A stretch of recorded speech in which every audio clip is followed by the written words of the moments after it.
Well, hello and welcome to this English lesson about buying and selling. As you go through life, you have to buy things. It's just the way it is. You need to buy food. You might need to buy a ticket to be able to go on the train or the subway. You might need to buy lunch. Did I say food already? I guess most of my examples will involve food for some reason. But yes, as human beings, we have something called money. And we use that to buy things. So in this English lesson, we'll talk about, I think, 30, 34, maybe 33 English verbs that we use when talking about buying and selling. So once again, welcome to this English lesson about buying and selling. To buy, to get something by giving money for it. This means that you are the person that needs something. If you need to buy something, it means you don't have it. If I'm hungry and I go to Tim Hortons, I can buy a donut. I give money and they give me a donut. It's a great transaction, but sometimes I go to certain places and when I buy something, they ask for a lot of money. And then I'm not happy with the transaction. When I was in Toronto, Jen and I went to a restaurant and it was $11 for a small little breakfast sandwich. So we decided to buy them, but I wasn't happy with the price. So when you buy something, you're the person with money and you give the money so that you get something that you need to buy. To get something by giving money for it. These people look really happy to give their money to buy the things they need. Maybe they have some yummy snacks there. I'm not sure. To sell then is the opposite. To give something to someone and receive money for it. So as many of you know, Jen and I sell flowers in the summer. In the spring, summer, and fall, we grow flowers and we sell those flowers at the farmer's market. That means that we give flowers to people and they give us money. So it's kind of like with buying and selling, there's always two people. There's the buyer and the seller. The buyer gives money and gets something. The seller gives something and gets money. I think you guys understand that, but I wanted to start with the two basic verbs for buying and selling. To purchase, to buy something, that's more formal. So for instance, to buy something, and this is a more formal way of saying it. In fact, you might have someone at your place of work, and their job is to purchase things for the business. So it means to buy, but it's simply more like a business term. Like at my school, I need to purchase textbooks every year for my students. Okay, that's not true. We reuse the same textbooks, but there are things we need to purchase regularly. We need to purchase paper because we use a lot of paper. We need to purchase pencils and pens for the teachers to use. So it's simply a more business-like word to say buy. You could say we need to buy more paper, but at work I would probably say, when's the last time we purchased paper? I think we need to purchase some more paper. So a more business-like, more formal way of saying to buy. To pay, to give someone money for something, or to give someone money for work done. So there's two meanings in here, okay? When I buy a donut, I have to pay for the donut. So when you buy something, you give money and you get something. But if you look at a smaller part of that action, you need to pay. So I guess you pay before you get the item. So to give money for something or to give someone money for work done. The second meaning would be if I work for you, you need to pay me. Okay, so I mean, it's a similar thing. Money is being given, but certainly if you go to a pizza place and you say, I would like a small pepperoni pizza, please, and they say that's $11.99, you then need to pay. You need to give them money, or you need to tap your phone, or you need to tap your bank card, or you might need to insert your bank card. I use the word tap, which someone told me is quite Canadian, but that's how we refer to doing this, like beep, when you do that, to pay for gas, to pay for what you need. To charge. to ask someone to pay a certain amount for something. So let me explain this as best I can. If someone was to call me on the phone and say, hey, I'd like to buy some flowers. Sorry. I'd like to buy some flowers. I would say, okay, what do you want? I would like 2 bouquets. How much do you charge for that? And I would say, okay, 2 bouquets, that would be $35. So it basically means the amount of money that you need to buy that thing. In town, at the one coffee shop, they charge $2 for a cup of coffee. But at the fancier coffee shop, they charge $7 for a cup of coffee. I won't mention any names, but you might be able to figure it out. That simply means that's how much that item costs, okay? If you fix things, let's say you are a plumber and my toilet is broken. I could say, hey, how much do you charge to install a new toilet? And you would say, we would install a new toilet for $450. I don't need a new toilet, by the way. Our toilet's working fine. To spend, to use your money to buy something. So this is simply a general term for going out in the world and this looks kind of sketchy, doesn't it? I should have picked a better picture. There's like 2 random guys at the park. The one guy's giving cash and he's getting I don't know what I'm sure the guy in the yellow shirt makes homemade dog treats or something. It's something above board. This is not an illegal transaction. Sorry. I do pick my pictures carefully, but this one just cracked me up a little bit. But to spend is a general term to talk about using money to buy things. You know, every day you need to spend money in order to live. You need to pay to heat your home. You need to buy food. You need to spend money. You need to use your money to buy the things that you need. To afford, to have enough money to buy something. I can't afford to buy the $7 cup of coffee, but I can afford the $2 cup of coffee a couple times a month. I don't mind spending $4 to $5 a month to buy something yummy like a cup of coffee. I can afford that. I have enough money to do that.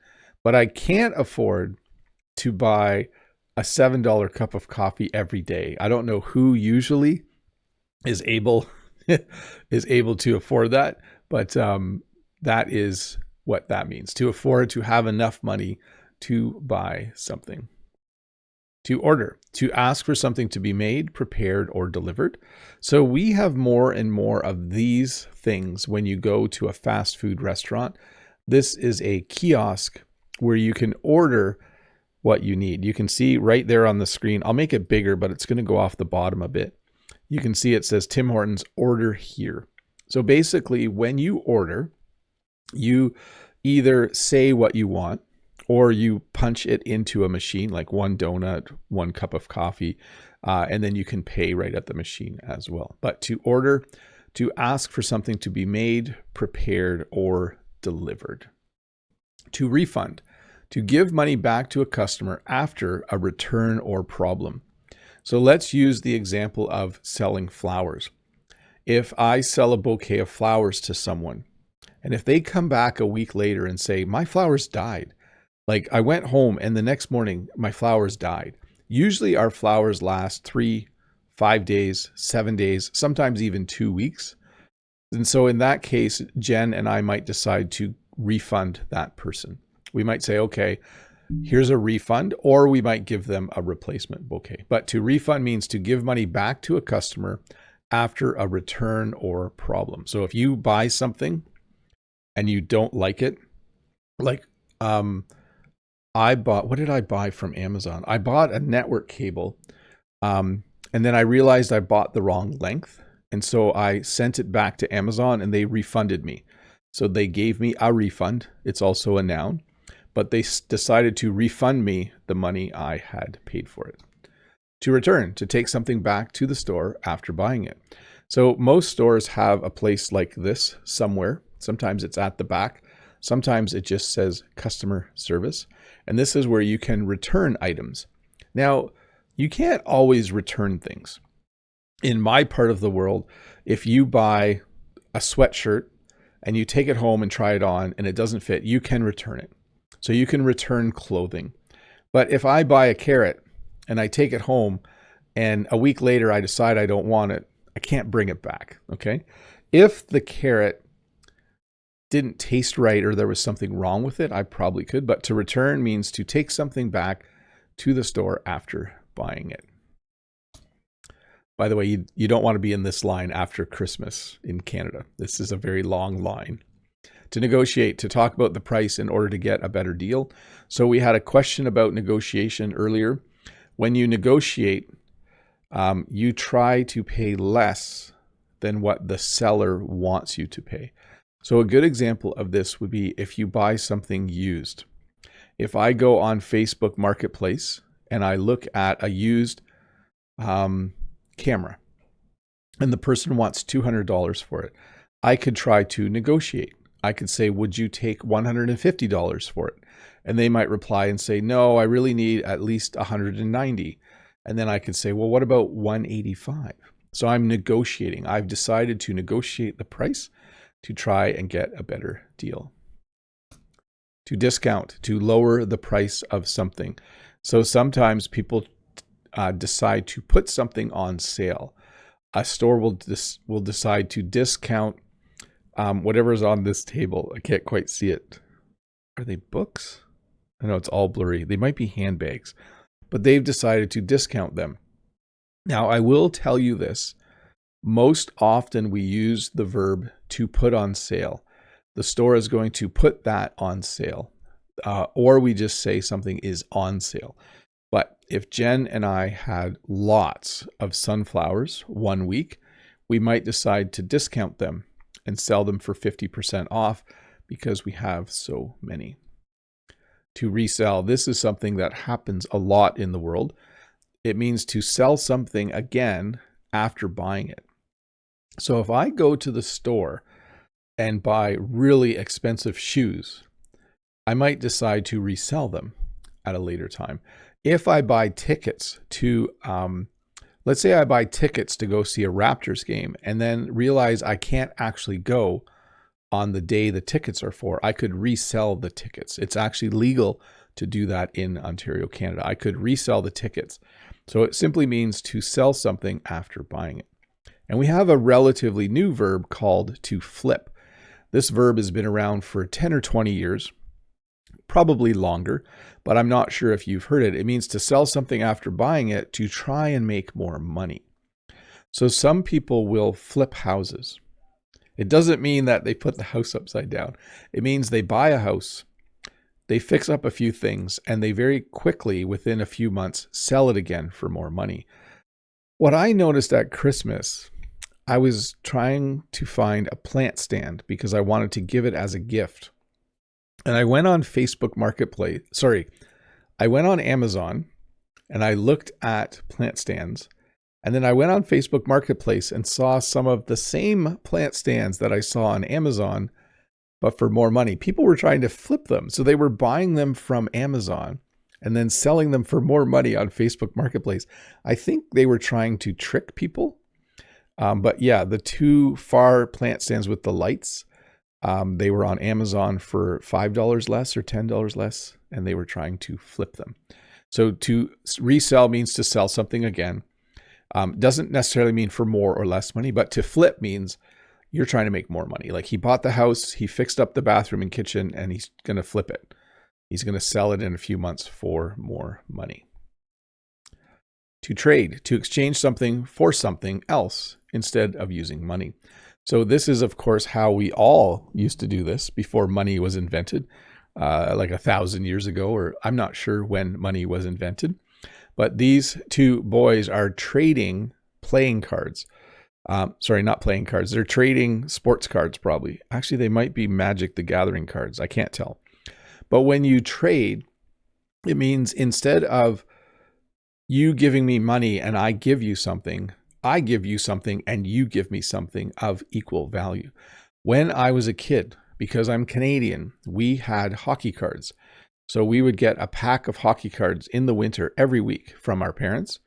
And then my brothers and sisters and I would trade. I would say, hey, will you take this useless Wayne Gretzky rookie card? That didn't happen. By the way, if you have a Wayne Gretzky rookie card, it's probably worth a lot of money. We would trade. At school, we would trade hockey cards. We would say, hey, I have Daryl Sittler. Can I trade it? Can I trade it for this person? And so when you trade, it simply means to exchange things without using money. To invoice means to send a bill asking someone to pay for goods or services. So by the way, goods are things that exist. So you can sell someone a cup. That is a thing, okay? I can also help you learn English. That is a service. And when you invoice someone, it means you send them a piece of paper in the mail, or you send them an email and it says, you owe me this much money. So if I gave you an English lesson, I would then send you an invoice saying, you owe me this amount of money, and you would need to pay the invoice. To bid. There's two meanings to this. So generally, when we talk about to bid, it's to offer a price you are willing to pay for something. This happens quite often at an auction, where there is an auctioneer that says, who will give me $10, $10, $10, who will give me $10, $10, $10, $10 once, who will give me 20, who will give me 20, who will give me 20, $20, who will give me 20, I don't want to be an auctioneer, but it is kind of fun. If you ever want to hear someone speak English really fast, go to an auction. And then eventually the auctioneer says, who will give me 20? I got $20 at the back, $20 going once, going once, going once. When it's sold for $20 to bidder number 7 or 5 in this case. So to bid is the price you are willing to pay for something. But we also use it when you want to do, let's say Jen and I heard about a big wedding coming up and they needed flowers. We could bid to provide the flowers. So it can be the buyer who bids, but also sometimes the seller. So to offer to do a job for a certain amount of money. This is most often used in my part of Canada in the construction industry. If I wanted to build a new house, I would have 2 or 3 companies bid on building the house for me. One would say, I'll build it for this much money, and then I would choose which bid to go with. To quote, to give a price for a product or service. So again, let's say you needed to get your car fixed, but you're not sure how much it's going to cost. The garage might give you a quote. So they might say, hey, it's going to be $241.50 because you need an oil change, a wheel alignment, brake pad replacement, and replacement of spark plugs. It's kind of an odd mix of things. This must just be an example quote. And then you would look at the quote and you might say, hey, can we just hold off doing the spark plugs till next month? Because I can't afford the 40 extra. This is a really cheap car repair, by the way. Just a sec here. Replacing the spark plugs, brake pads on the front, wheel alignment, oil change. Maybe not. But in my world, this would be more like $450 probably, plus the cost of all the parts. So anyways, to quote, to give a price for a product or service. To stock means to keep goods ready to sell in a store or business. So let's say I wanted to buy a large jug of water. I could call the store and say, hey, do you stock 18-liter jugs of water? And they might say, no, we only stock up to 4-liter. We don't have the 18-liter. So to stock is a word that stores would use to talk about what they have readily available to sell. To restock means to add more goods after they have been sold. So if you go to a store and you go to buy a garden hose and you get to the store and the place where the garden hoses are supposed to be is empty, you can say, hey, do you have any garden hoses? And they might say, hey, we have to restock. We'll get more in on Wednesday. So to restock means to add more goods after they have been sold. I'm trying to think of another example of restock. Like I went to buy Cheerios the other day. It's a breakfast cereal, and they had to restock because it was on sale. So they were all the boxes were sold. To supply means to provide goods to a store or customer. So Jen and I supply flowers to a variety of people who do wedding flowers. What I mean by that is We grow the flowers and we supply them to them. They pay for the flowers. We supply them with flowers. They use them to decorate a wedding. So to supply means to provide goods to a store or customer. I'm trying to think of another example. Like there's a company that supplies food to our school. So they are the ones we regularly buy food for our cafeteria from. To mark up, to raise the selling price of something. So if you buy something for $100 and you mark it up 25% and you sell it for $125, you have made $25 of profit. So this happens quite regularly when, let's say you go to a camera store and you buy a camera for $400. The store, they didn't make the camera. They bought it from DJI, but they didn't pay that much for it. They paid less, and then they decided to mark up the price. So if you were to run a small store and you were going to sell apples, you might buy apples for 50 cents each, and then you might decide to mark up the price of the apple to $1 so that every time you sell one, you make 50 cents. Hopefully all my numbers added up there. To pre-order, to order something before it is available. Sometimes something new is going to come out, but you can't buy it yet. And then you can pre-order it. So I think a good example of this was Starlink Internet in Canada. In my part of Canada, you could pre-order Starlink before it was available, so that when it became available, you could get it. You could pre-order a Cybertruck. I think it looks like on September 17th, you could pre-order this iPhone, which I think is actually an older one. But it means to give money, usually not the full price, but to give some money so that when the item does come out or get released, you are the first one to get it. To settle, to pay the final amount that is owed. So let's say, I'm trying to think of an example here. Let's say I bought a car from my mom and my mom wanted $5,000 and I gave her $3,000 and said, I'll give you the other $2,000 next week. I'll come to settle with you next week. It means you've paid for part of something and you need to pay the rest of it. If you pre-order a phone, you need to settle with the store before they give you the phone. So if the phone is $1,000 and you paid $200 when you pre-ordered it, you need to settle. You need to pay the remaining amount. We usually say to settle up as well, like to subscribe, to pay regularly, usually monthly, to receive a service or product. I think the most common thing is to subscribe to something like Netflix, or on this stock photo, something called cinema with the word play. So when you subscribe, you pay regularly, usually monthly, to receive a service or product. When I was a kid, my mom decided to subscribe to Popular Science magazine. And so from the age of 7 or 8, that was like my favorite day every month was when the magazine came, because we subscribed to that magazine. To cancel, to stop an order or agreement. So let's say you decided to get Netflix. At some point, you might decide it's too expensive, and then you might cancel Netflix. If you had a magazine subscription, like in the olden days, you can cancel your subscription. So it means to stop an order or agreement. If I order a pizza, and then Jen comes in and says, I have something I'm making for supper, then I could call and try to cancel the pizza. But if they've already started making it at the pizzeria, I probably need to still buy it. If they haven't started making it, I might be able to cancel the order. To redeem, to use a coupon or discount code to pay less for an item. When I was younger, in the newspaper, there would be coupons and it would say $1 off butter.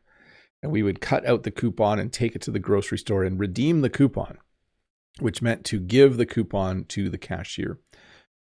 In the modern era, it would be a discount code. You might be buying something online and you might have a discount code that says like pay 50% now. And you type that in, you redeem the code, you use the code, and then you pay less for that item. To collect, to receive money that is owed from a customer. If I had an apartment that I owned and I rented it out, I would collect the rent every month. So I might go to the apartment and collect the rent, but more likely I would send an invoice and my tenant would send me the money via e-transfer or another electronic method. But to receive money that is owed from a customer. And this usually means later. Like if I sold you flowers, you would give me money. I wouldn't use this verb. But if I delivered 20 bouquets of flowers and then a week later I went to collect the money, like it does imply that there's some distance between the actual transaction and the final payment. To remit, to send money to another person or business, I only use this verb once a year, actually 4 times a year. We have to remit money to the government for our taxes. So we collect sales tax and we have to remit that sales tax to the government. So I think this is, for me, this is a government business buying and selling verb. We remit money. I think we use this for tuition too at a university. You need to remit your first payment. So it means to send money to another person or business. To ship, to send goods to a customer. I think we're all familiar with these types of trucks. They're different colors in different companies in different parts of the world. But when you ship something, you send that thing to a customer. Jen and I do not ship flowers because flowers would die while we were shipping them, and then people would want to return them and get a refund. So to ship, to send goods to a customer. To fulfill, to prepare and send an order to the customer.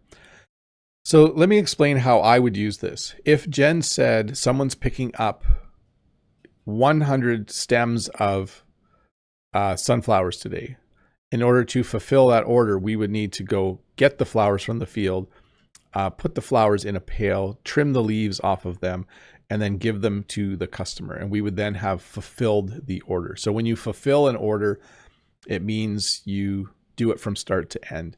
So let's look at a pizza shop. You could say, how many pizzas do they sell in a day? And the owner might say, oh, yesterday we fulfilled 2,486 orders. So basically it means from start to end to do that. To authorize, to give permission for a payment to be made. I'm pretending this is my boss. I'm pretending this is the paperwork needed to purchase something, but he needs to authorize it. He needs to put his signature on it because I do not have the ability to actually order that without authorization. So to authorize means to approve. You know, your manager or your boss might need to authorize that purchase.